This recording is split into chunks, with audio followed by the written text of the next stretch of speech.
Hello, everybody. We're going to start this live pretty soon, but I thought I'd turn on the camera now to get myself organized. And sadly, I didn't get a chance to unmessify my desk, so hopefully you'll hang in there with me.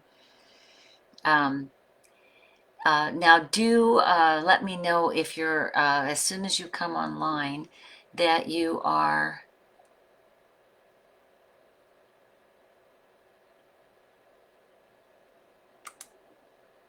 Oh, okay. Told me to turn on something called auto-generated captions. I don't know if that helps. Um, I'm just going to wait until people discover that I'm here and want to join us for the discussion today. I'm Dr. Kathy Marshak, and our live is about Asperger syndrome and relationships. Today it's on recovering from the holiday season. Oh, by good, somebody's joined me. Can you let me know if you can hear me? Just send me a little message so that I know if I'm actually, let's see here.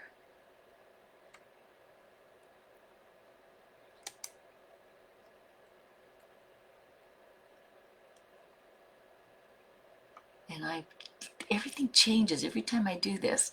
Is there, is people able to hear me? Because if you're not, then let me change the settings. And I don't see a comment, so it's possible. Oh, good. Somebody said they could hear me. Terrific. Then I'm not going to worry about it. I'm going to assume it's working. Um, yeah, this is, it's amazing. It's that so much time has gone by. I can't believe that it's time for another Facebook Live. I want to make sure that we give you an update on everything that's going to happen. And remember now, you're welcome to let other people know about this. You can click share, and that'll go to your Facebook feed so that people who want to join us can come in here to talk. And the other thing is that make sure you post messages if you want me to know what's going on, or a question that you have during the live. I'm going to try to pay attention to comments over in the comment section over there, and so that I can answer your questions as we chat. I don't know about you, but the weather up here in the Northwest is consistently overcast and gray, but I'm pleased that we've got a new year to go, to start lots of new beginnings, lots of new things that we need to be talking about. Let's see. I don't want that one. I'm going to click that one out so I don't have to deal with all of this. Let's see. Okay. I guess we're probably ready to go here. Oh, good. A few more people have joined me. So let's get started on this. Let's see. Well, actually, I've got 5 minutes. I'm not supposed to start until 1:15. I think that's when it was scheduled. But if you've got some comments for me right now or questions, I'm happy to answer them before we get on a roll. Sometimes you've got some ideas that I've never even thought of before that might help others. So if you post them in the comment section, other people actually get a chance to um, learn from people who live this life. And by the way, the event is primarily for the neurotypical partner or family member of an adult on the autism spectrum, but we also will have people on the spectrum dropping into these calls because it's a chance to, kind of understand things from the other point of view. And I think that can be really helpful. This group started, by the way, from Meetup. I didn't always have a Facebook group. I had started Meetup back in 2009. And our Meetup group is for Asperger syndrome and relationships also. And it's to get together and have a chance to talk to other people who live this life. So we have video conferences, teleconferences. There's discussions, online discussions that you can participate in, and of course you can come to the Facebook page as well. The other thing is that the video conferences are not recorded, but what I do is I do record the teleconferences. I don't record the video conferences because I want to maintain people's privacy, and you know, you don't want your face videotaped. But I do the teleconferences we record, and we have many years of recorded teleconferences. So once you become a paid member in our meetup group, you can access those teleconferences whenever you wish. Sometimes people listen to them multiple times because it just helps them, you know, understand more that they're not alone, and that other people are living with exactly what you're living with. So that's sort of the publicity issue here. If you want to join the meetup group, you do have to go to meetup, and we'll post the link for you. You can also go to my website, by the way, and post questions. The website I also offer a service called Dr. Kathy's Office Hours, and Dr. Kathy's Office Hours are where I try to answer 2, 3, maybe 4 questions that people have sent in that kind of represent the issues that we're dealing with, or maybe there's something new, and that's really helpful. So you can go to our website, which is I think it's posted. And on the Facebook page. And if not, you can just Google Kathy Marshak and you'll find it. But if you send a question to me through Dr. Kathy's Office Hours, I'll record the answers. Those will be recorded and then posted on the website. I won't use your name. I won't use identifying information. I want to make sure that I keep your privacy. But if you have a question that you just need to have the answer to, and you don't have time to wait for months for an answer, you know, send me an email. I want you to know that I'm really excited about this. I hope as people join, I don't have to repeat myself too much, but there's going to be some new things coming up in 2021 for our group, for our meetup group, and for me. You know, and you can't say enough about what happened in 2020. It's been extremely stressful, but what I'm going to do is in 2021 is try to add some more events, more video conferences, and podcasts. I'm slowly getting used to the idea of podcasts. I'm not from that generation, but I think podcasts are so helpful because then you can listen to recordings again over and over again about some of the topics that are most meaningful to you. And it's not just a teleconference. My teleconferences are a kind of a dialogue. People get in the queue and we talk about things that come up for them. The podcast would be me just kind of going into more depth on a subject about what our lives are like living with people on the autism spectrum. I'm also hoping to set up a series of webinars so that we can have a lot more interaction. The webinar would be for you to, again, learn about the subject, learn maybe about the research or my clinical experience, and then be able to probably, again, send in questions and then have a time where we can review what you learned from the webinar. So, and that's going to be even more in depth than our video conferences or podcasts or teleconferences. So let's get going with today's subject, which is basically some healing tips on how to recover from the holiday season. One of the things that's so true about the general holiday season is it's stressful because it's a hustle bustle.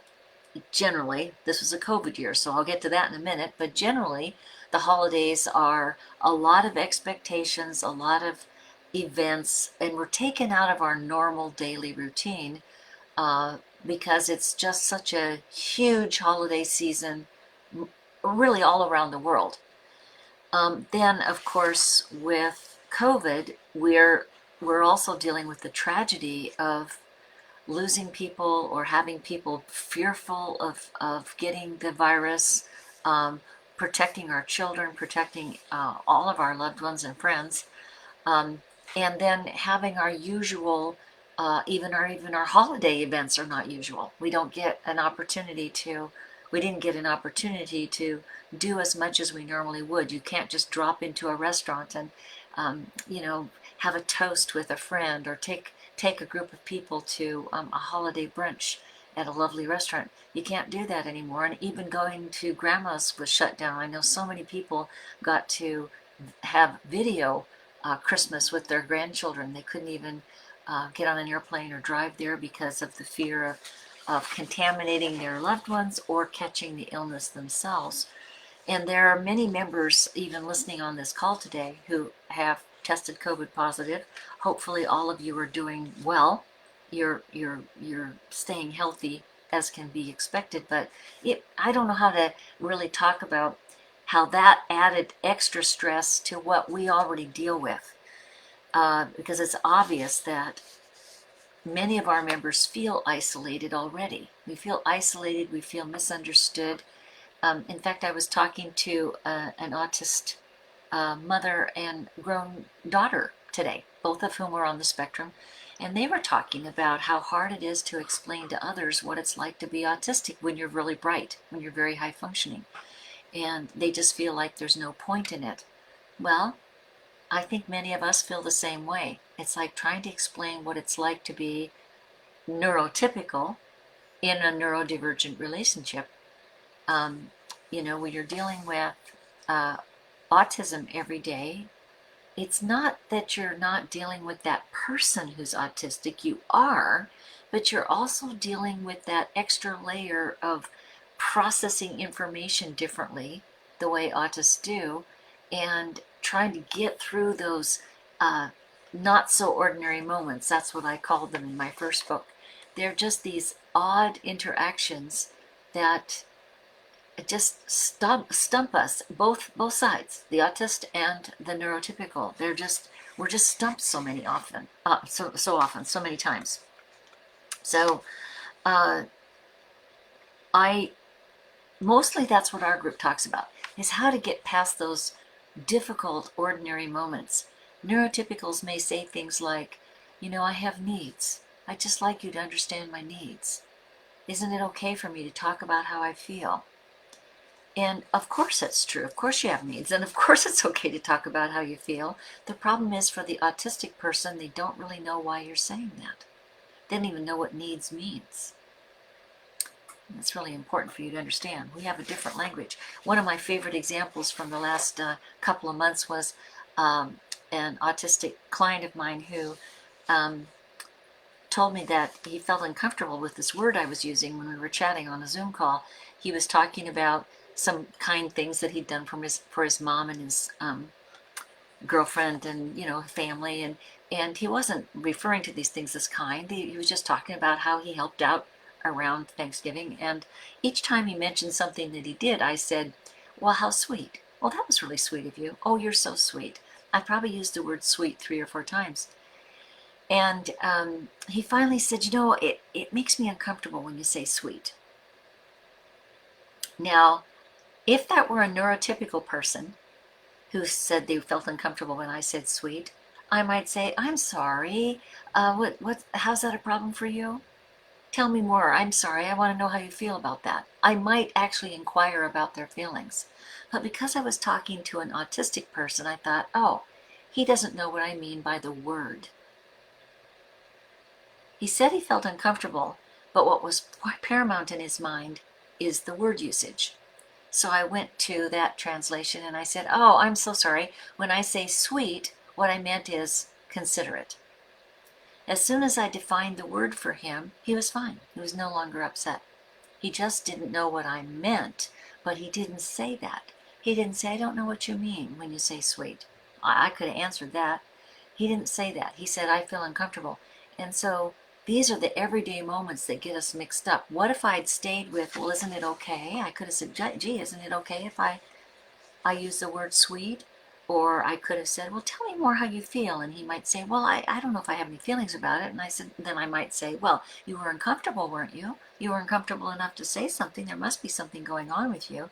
And I could have pushed and pushed, going down the total wrong path. He just needed a definition of what I meant by sweet. So I think that everyday, ordinary, teeny little moments like that make us so tired that then you add COVID on top of it. And we are real tired of explaining things. We're real tired of just being told that the way we are is somehow wrong. You know, I'm uncomfortable with you using the word sweet. I could have said, really? I think it's a common word to use. I don't think it's a problem. Anyway, so I think that it's important to realize that you're not wrong. Your autistic loved one isn't wrong, right? Both of you just see the world differently and organize the data differently. And it's the process of trying to talk about how that organization is happening. That's where we get gummed up. That's where the stress happens. And the holiday season accentuates that. And of course, COVID-19 is the driver right now for practically all of our stress, because we're isolated. I never thought I could be isolated. I'm such an introvert. I didn't think that was possible. And I really have a new appreciation for people, because I'm joining more online events than I ever used to, just so I can have a little people interaction, right? So, and don't kid yourself, even people on the spectrum want people interaction. They're social too. It's just their way of socializing is not the same way that we neurotypicals do it. And I'm happy to take questions from you if you've got a comment about any of this. Let's see here. Oh, I see. Okay, I want to make sure I'm not missing anybody's comments. Let's see here. One of the problems that I have sometimes when I do these lives is I start making an announcement about events coming up, and then they're already booked or they're closed to new people. But we actually have some openings still in January. And so I do want you to know about that. And there'll be plenty more conferences coming up February, March, April. If you go to the website, go to the Meetup website and click on calendar, you'll see all of our events. I think they're posted for 6 months. And they're also posted on the website for Asperger syndrome and relationships, which is separate from Meetup. That's where the teleconferences are. And I also have a running list of them on my clinical website. That's kmarshak.com. So the first event is sold out unless we can squeeze another one in. Monday, January 5th and Thursday, January 7th. The video conference is January Cleanup with Dr. Kathy's 5 Tips. So it's one I like to do every January to help you get yourself in gear for this year, because you've been kind of stressed out over the holiday season. But also, we've got to find ways to take our lives back from the COVID pandemic. And it's not just the virus, is it? It's not just that. The whole world is in turmoil. Financially, politically, people are, really struggling to keep it cool every day. Kids are struggling. Kids are having bad dreams and acting out more. And so, January is about setting intentions, not New Year's resolutions, because that seems kind of pointless, doesn't it? But setting intentions about who you are and where you want to take your life next, right? The idea is to be good to yourself. So that's what that's about. It's how to start 2021 with the idea that you have a chance to start over. You have a chance to have new beginnings. You can leave some of those old behaviors back in 2020 that didn't work anyway. There are spaces available for the January 11th conference. That's Monday, January 11th at 3. You'll find it on the calendar. And there are spots for people on the video conference, How Do Families with Autism Spectrum Disorder Live with COVID Brain? So what's interesting about this is, remember, a video conference is a small group. It's closed to maybe 10, 12 people, depends on how many sign up. And we have plenty of spaces in this conference, so hopefully you'll join me. And I don't record the sessions because I want people to have privacy to really talk in a small group and open up about what's going on with you. So how do families with AS or autism spectrum live with COVID brain? I've given this several times, and this I think is really important because you're not just dealing with normal problems that go on in a neurodivergent relationship. You're also dealing with fears, a lot of fears and a lot of trauma. People are being re-traumatized by COVID. It just, even having to follow new protocols. I don't know about you, but I'm always forgetting my mask, and I've got to carry a mask in my pocket, a mask in my purse, a mask in my car, because I forget. I'm used to getting out of the car and filling up the gas or going into the store, and those are minor things, but these disruptions are very taxing for people on the spectrum who like structure. They want things to be the same. They want it to be predictable. And so they are likely to have more meltdowns or more rigidity as a result of COVID. The other thing about COVID brain is that, and I'll talk more about it at the seminar, it's chemical. So when human beings are isolated and when they're restricted from being with their loved ones, when we don't get to engage in the normal activities of life, our brain chemistry changes and it can make us sick. So COVID brain isn't just about psychological things. It actually makes you physically ill. Some people are losing weight, some people are gaining weight, some people are drinking too much. But in addition, the brain chemistry changes when we don't get enough people interaction. Whether you're an introvert or an extrovert, we have to have enough. It's sort of like sunshine. You can get seasonal affective disorder, which is a chemical disorder, a neurobiological disorder that happens if you don't get enough sunshine and produce enough vitamin D. So we got, it looks like we got 7 spots available for January 11th. So quickly get on the meetup site and sign yourself up if you haven't done that. The next video conference is sold out. It's entitled No More Power Struggles. Tuesday, Thursdays, January 12th, 14th, and 19th. If there's room in my schedule and there's enough interest, I can always add conferences. We try to do that when I have the time to do that. But it's not easy to fit them in around my regular clinical schedule, but we do our best. No More Power Struggles is really an important topic, though. Oh, by the way, even if an event has been sold out, you can actually go to the discussion online at Meetup if you're a member, and you can click on this topic in the discussion, on the discussion pages. They're called message boards. You go to the message boards and you can talk to others about the topic.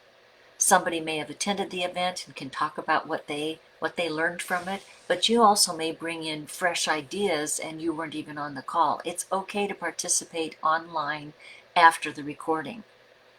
And sometimes people are commenting on this topic before the recording, but you can definitely contact other members who attended the event on our message boards. So No More Power Struggles, really what we talk about there, and I've done this one before as well, is how to detach from your expectations that you're going to have an easy conversation with your autistic family member or friend or coworker, whoever the adult is in your life. Those power struggles are easier to understand why they happen when you understand more about autism, in that your autistic, one of the things I talk about a lot is that your autistic family member is looking for a topic to talk about, whereas you're looking for someone to talk with. Neurotypicals want to engage in a reciprocal conversation. People on the spectrum are waiting for the topic to come up. And we'll go into more in other conferences about this. That really has a lot to do with empathy, which I'm still working on my book, by the way. I'm still working on my new book, Empathy, It's More Than Words. I was going to do some of that work over the holiday season, but just couldn't get all of it done. I still have 2 or 3 chapters to write, but hopefully it'll come out in 2021 for you.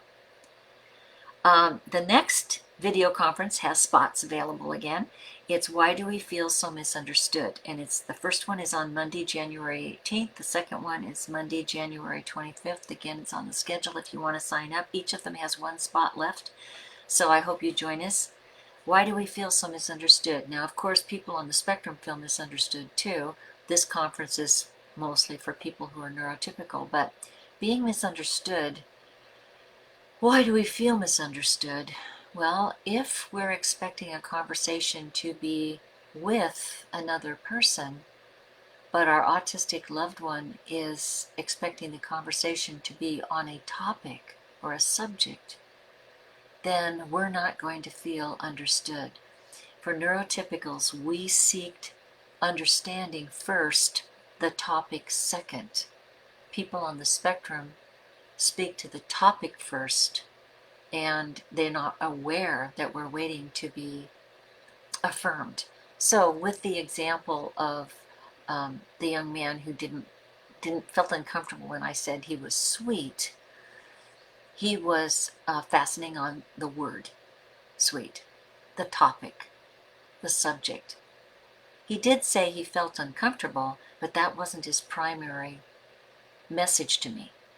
And when I told him that the word meant considerate, I was using it in that way, that's all he needed. He needed information about the word. He wasn't interested in sharing how he felt or understanding how I felt using the word. So we feel misunderstood because we're constantly waiting for some affirmation that I exist, that I'm of value, that you do want to listen to me. And that's hard for people on the spectrum to offer. And I'll go into why. And then let's see if I'm here, done. Yeah, the last conference of the month, well, the last conference that has openings is the teleconference. And the teleconferences are always wide open. I don't limit the number of people because anybody can sit and listen to the teleconference. You get a special code to attend. So if you're not a member of our meetup group, you wouldn't be able to listen, but you don't have to worry about the time being limited. So usually there's like 50, 75 people on a teleconference, which is really lovely because most of them just listen, but when they're interested in making a comment or asking a question, then they just, all they have to do is get in the queue and then they can talk about the subject or something else. Sometimes on the teleconferences, we kind of go all over the map and just talk in general what it's like to live with someone on the spectrum. So this conference on the 21st at 1 Thursday is Can Aspies Be Kind Without Empathy? And I love this subject. I do. It's like we get mixed up about that. We think if they don't have empathy, if they're not listening to us, if they're not trying to have a conversation, that they don't care or they're not interested. And the truth is that yes, they can be kind and yes, they can be better listeners, but without empathy, without the ability to pick up where the other person is coming from, then it feels cold sometimes. It feels like we're not being affirmed. So I was using empathy to understand what my autistic client wanted when he said, I feel uncomfortable with your using the word sweet. I asked myself, the empathic question is, knowing who he is, where's he coming from, why would he make that comment? That's empathy. But he wasn't concerned whether he offended me. He was just asking for information. That's a big deal. So there's other ways they learn to be kind. There's etiquette. There's other ways to manage your emotions so that you're not splurging them out onto people. But yes, they can be kind, but it's very different than the kind of kindness that comes from empathic people. On the teleconferences, by the way, they are recorded. I said that already, but what happens is sometimes within the next day, but usually within the next day, the teleconference is then posted on our separate website, Asperger Syndrome and Relationships, Life with an Adult on the Autism Spectrum. It's a little different than Meetup. I can't post those conferences on Meetup. There's some limitations with how Meetup allows us to use their platform. So, but if you're a regular member, all you have to do is sign up on the other website to listen to the teleconferences, and you can listen to them as many times as you want if you're a regular member of Meetup. And to join Meetup, it's really not hard at all. If you don't know anything about Meetup, you first of all, you have to join Meetup, which is free. And then you just join our group. And the first 30 days of the group, you don't have to pay a fee, because I want you to come and see if this fits for you. And then after you've been with us for a month, if you like it, then all it is a $25 annual fee. That's it. You just pay for the year, and that helps to defray some of the costs associated with all of these events. Now, let's see. If you're listening to the recording and you didn't get a chance to leave a question online, and it looks like nobody's leaving questions today, so I must have kind of a quiet group. But if you want to leave me a question later, I always answer the questions on Facebook. So you could post a question on this Facebook event, or message me, and I will definitely get back to you. If it's a technical question about registering or something, it might be Daniela who writes back. Daniela handles our Meetup group. And make sure you send questions into Dr. Kathy's office hours, and you'll find Dr. Kathy's office hours at the same website that has the teleconferences. So Dr. Kathy's office hours is at Asperger Syndrome and Relationships, Life with a Partner, or excuse me, Life with an Adult on the Autism Spectrum. Like, they're long titles, so I get them mixed up sometimes, but if you Google me, you'll find it. I'm going to have another Facebook Live in January at the end of the month. It'll be Friday, January 29th at 1 Pacific time. And I'll be talking about mental health for NT partners in these relationships, and also the February events. I think that, like COVID brain, I want you to understand that our mental health is both physical and psychological and spiritual. And we take on a lot of responsibility for others when we have empathy. We really do reach out. We feel the stuff that's going on with them, and we try to communicate with people to help with that. And we need help too. What I found is that people who are in relationships with those on the spectrum, autism spectrum, seem to have a higher level of empathy than the average. So it means you have to take even better care of yourself than the average person. And then you're often, trying to take care of the autistic family member who appreciates it sometimes. Sometimes they don't, but you're trying to understand what their needs are, and you try to be there for them, but they don't always reciprocate that, because they don't know what your needs are. They may know you're upset about something, they don't know what you're upset about, and they don't ask. So in February, we're going to kind of step into how to take better care of ourselves, mentally, emotionally, physically, spiritually. It's kind of the whole gamut. Now, it seems like I was going to remember something. What I want to end with is, Lynn says she cannot see. Does that mean you can't see the screen? Let me see if I've got the right screen up. Well, it says it's got the right screen. It may have, I might be having bad internet. Well, that's too bad. Dang it. We will do our best to keep it going. At any rate, what I was going to say about 2020 is it was the worst year ever for anybody living. And it's probably going to be the worst year ever for the future, too. It's going to get better. 2021 is going to get better. It's not just because we have a vaccine, but because all of us have waked up. and it's time for us to wake up and take our lives back. And I'm sorry if the video feed has lapsed for some reason. Maybe I'll have to take a little tutorial on how to make this work better next time. All right, take care, everybody. Bye-bye.